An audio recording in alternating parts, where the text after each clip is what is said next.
जीव को अखंड सुख चाहिए। अखंड सुख क्या होता है? जो सुख कभी खंडित न हो, वो सुख अखंड सुख है।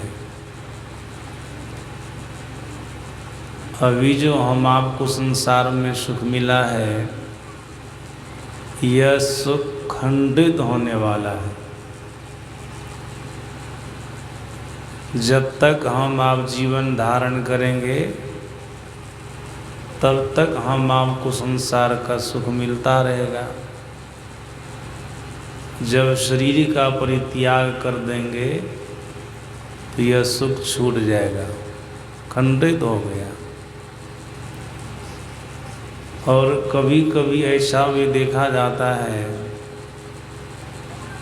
किसी के जीवन में अपार सुख होता है,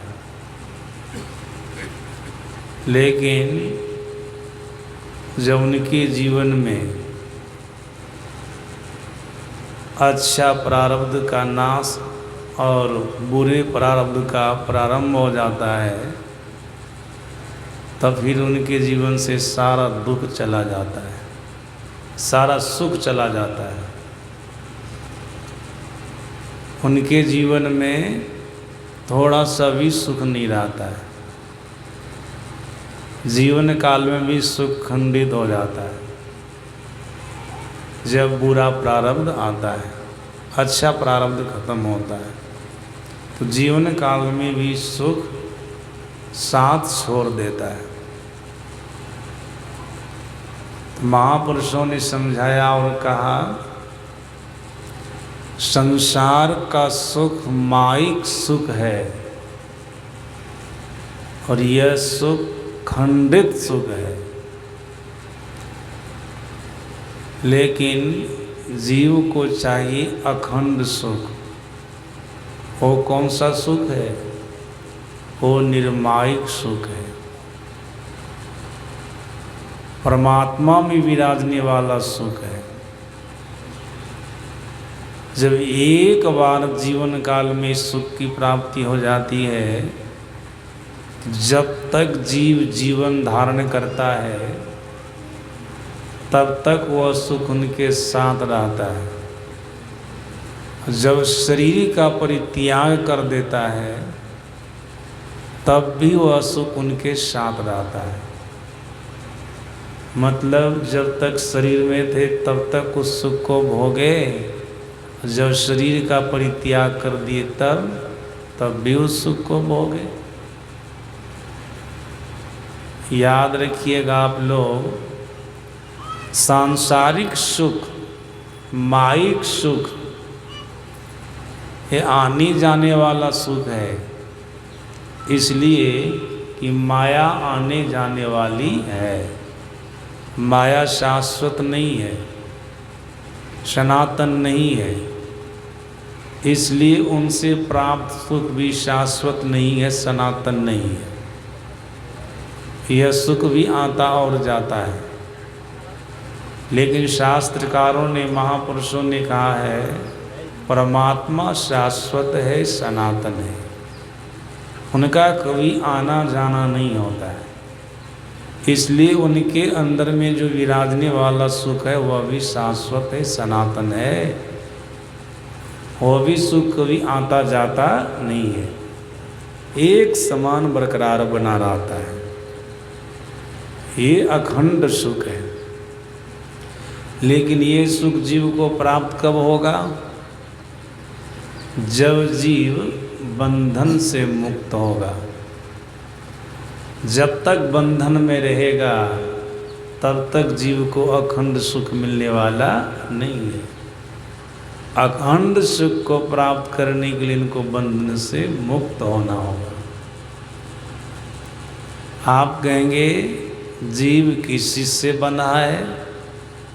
तो वेदवाणी में सुन रहे थे, वेद भगवान कह रहे थे, जीव 3 प्रकार के कर्म के बंधन से बंधा है।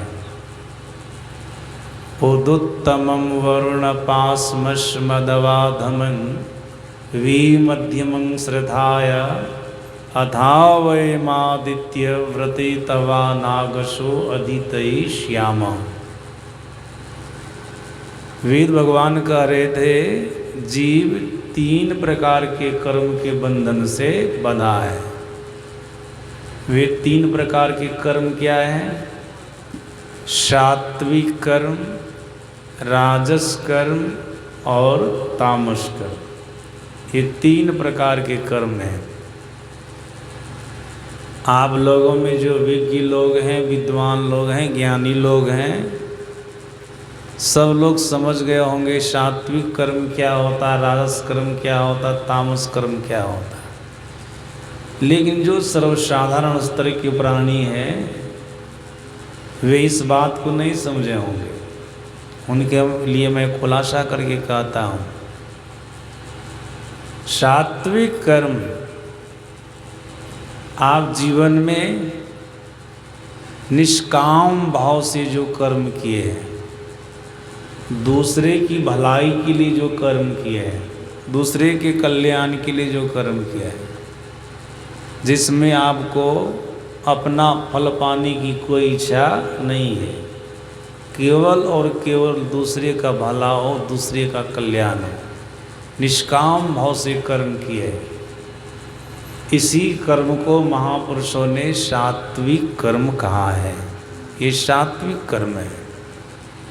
और सुन रहे थे पाठ में वेद भगवान कह रहे थे जो सात्विक कर्म को करने वाला जीव होता है, ऐसे जीव को परमात्मा सुख के स्थान में ले जाकर वहाँ के सुखों को भोगाकर उनसे उनको शिथिल कर देता है।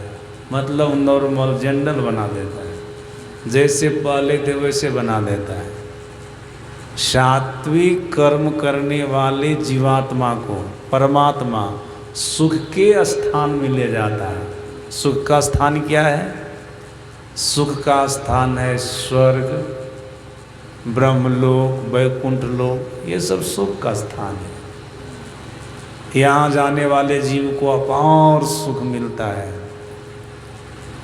केवल स्वर्ग, ब्रह्मलोक, वैकुंठ लोक ही नहीं, इस धरती पर भी अगर वो जीव आता है तो निर्धन घर में जन्म नहीं लेता है, धनवान लोगों के घर में जन्म लेता है।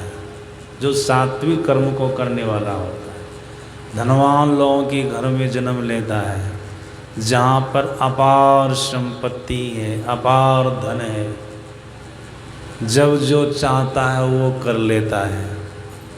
बढ़िया घर मकान है, महल में रहता है, बढ़िया मकान में रहता है, बढ़िया भोजन करता है, बढ़िया वस्त्र पहनता है, बढ़िया सवारी पर चलता है। मतलब जब जैसा सुख भोगना चाहता है तब तैसा सुख भोग लेता है। उनको इस जीवन में, मनुष्य जीवन में भी किसी चीज़ का अभाव नहीं रहता है। ये कौन से हैं कर्म करने वाले जीव? सात्विक कर्म। जो सात्विक कर्म करने वाले जीव होते हैं, याद रखिएगा, ऐसे जीव को परमात्मा चाहे परलोक हो या इहलोक हो, कोई भी लोक हो, केवल और केवल सुख के स्थान में ले जाकर उनको सुख भोगाकर उनसे उनको शिथिल कर देता है। मतलब उनके सात्विक कर्म के पुण्य को नष्ट कर देता है, बिल्कुल नॉर्मल बना देता है। ये भी जीव के लिए बंधनदायक ही है। भले सात्विक कर्म है, एक से एक सुख के स्थान में गए, लेकिन जन्म मरण के बंधन से नहीं छूटे। जन्म मरण का चक्र लगा ही रहा, आवागमन का चक्र लगा ही रहा। हाँ, ये है कि जहाँ भी गए वहाँ हमको सुख मिला, लेकिन जन्मना मरना तो नहीं न छूटा। जन्मना मरना तो लगा हुआ ही है। सदगुरु महाराज जी ने कहा जीव के लिए सबसे बड़ा दुख है जन्मना और मरना। इसलिए हम लोग स्तुति प्रार्थना के क्रम में कहते हैं ना, आवागमन सम दुख दूजा, है नहीं जग में कोई। आवागमन से बढ़ कर के मतलब संसार में आना और संसार से जाना, जन्म लेना और मरना, इससे बढ़ कर के और कोई दुख नहीं है। लेकिन इस दुख के बारे में किसी को पता है? हम आप में से कोई कह सकते हैं कि जन्मने के समय में हमको ऐसा दुख हुआ था? कोई नहीं बता सकता है। फिर मरने के समय में हम आपको दुख होगा तो मर कर के चले जाएंगे तो बताएंगे किसको? वह भी किसी को नहीं बता सकते, जबकि सबसे बड़ा दुख यही है। गुरु महाराज जी बोल रहे हैं, वैसे जब से जीवन धारण करते मर नहीं जाते हैं तो अनेक प्रकार के दुख आते हैं जीवन में, लेकिन सभी दुखों से बढ़कर के ये दुख है जन्मना और मरना। जीवन काल की सभी दुखों को जानते हैं, लेकिन जो सबसे बड़ा दुख है इसी को हम आप नहीं जानते हैं। सात्विक कर्म करने वाला जीव भी जन्म मरण के बंधन से नहीं छूट सकता है। हाँ, जन्म लेकर के जहाँ भी जाएगा वहाँ सुख भोगेगा, लेकिन जन्म मरण के चक्र में पड़ा रहेगा। फिर दूसरा कर्म राजस कर्म है। राजस कर्म किसे कहते हैं? आप जो सकाम भाव से कर्म कर रहे हैं, फल की आशा रख करके कर्म कर रहे हैं, कोई भी कर्म कर रहे हैं तो आपके मन में होता है इसका फल हमें मिलना चाहिए। सकाम भाव से जो कर्म कर रहे हैं, फल की आशा को रख कर के आप कर्म कर रहे हैं, ये कर्म है राजस कर्म। और अमलों के सदगुरु महाराज जी ने इसका भी खुलासा किया है। सदगुरु महाराज जी ने कहनी कृपा की, मिला जुला कर्म राजस कर्म कहलाता है। देखिएगा, मिला जुला कर्म कौन सा कर्म कहलाता है? राजस कर्म। पहली बात तो ये रही कि आप सकाम भाव से कर्म कर रहे हैं, फल की आशा रख करके कर्म कर रहे हैं, ये राजस कर्म है। और महापुरुष खास करके सदगुरु महाराज जी कहते हैं मिला जुला कर्म राजस कर्म कहलाता है। मिला जुला कर्म किसको कहते हैं? जीवन में पुण्य करने का समय आया तो पुण्य कर लिए, अब पाप करने का समय आया तो पाप भी कर लिए। ऐसा भी होता है ना आदमी।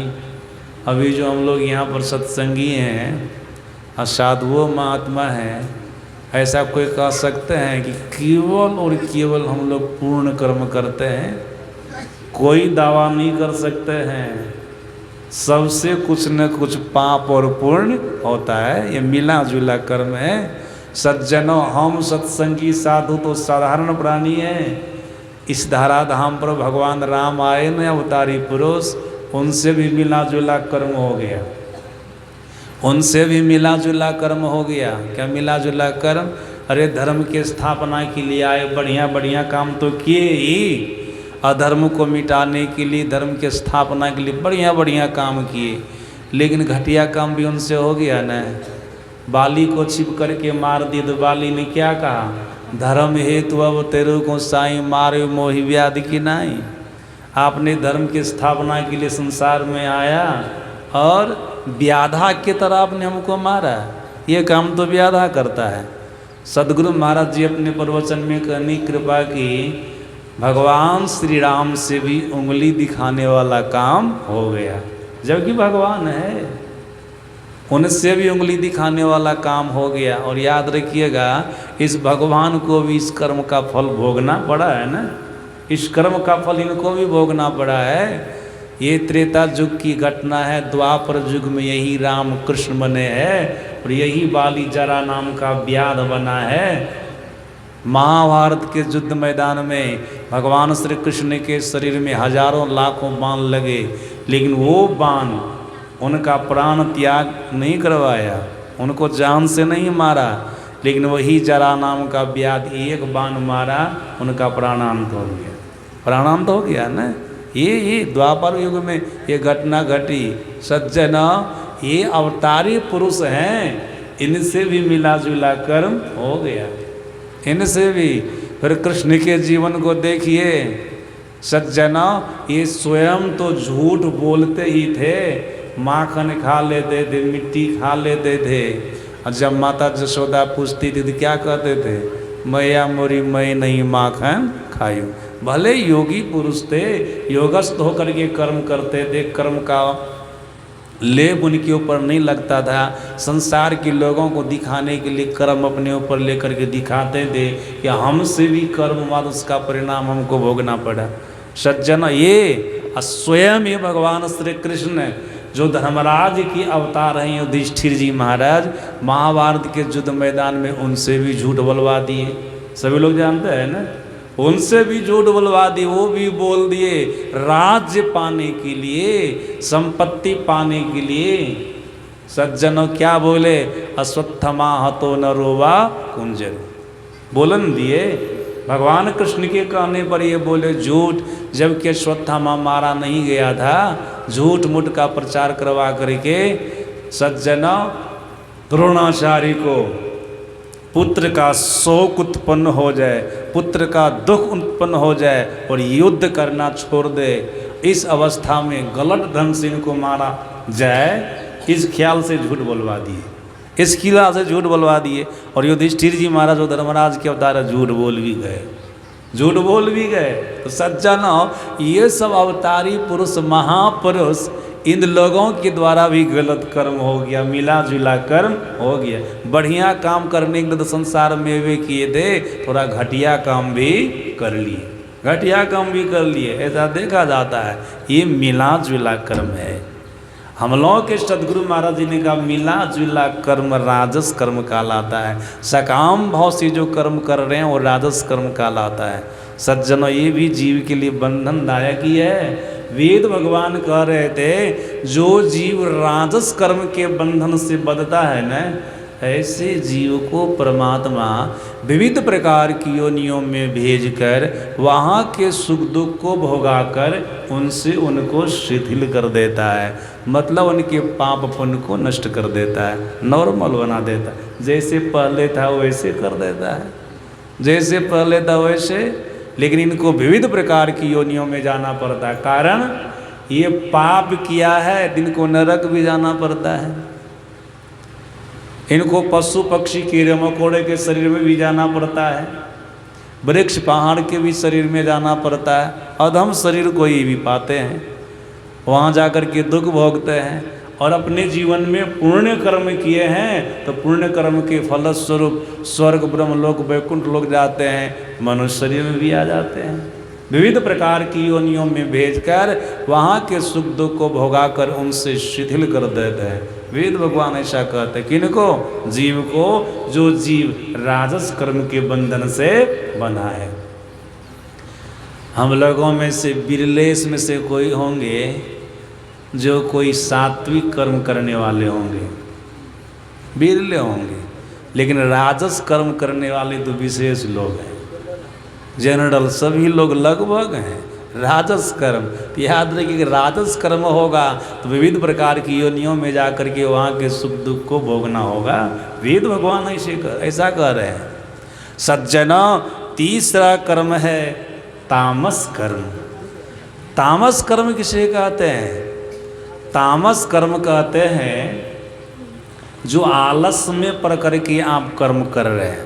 पहली बात तो ये रही, निद्रा में पड़ करके आप कर्म कर रहे हैं। सज्जना, और क्या है? जो दूसरे को दुख देने के लिए कर्म कर रहे हैं, दूसरे को कष्ट पहुंचाने के लिए कर्म कर रहे हैं। इस कर्म का नाम है तामस कर्म।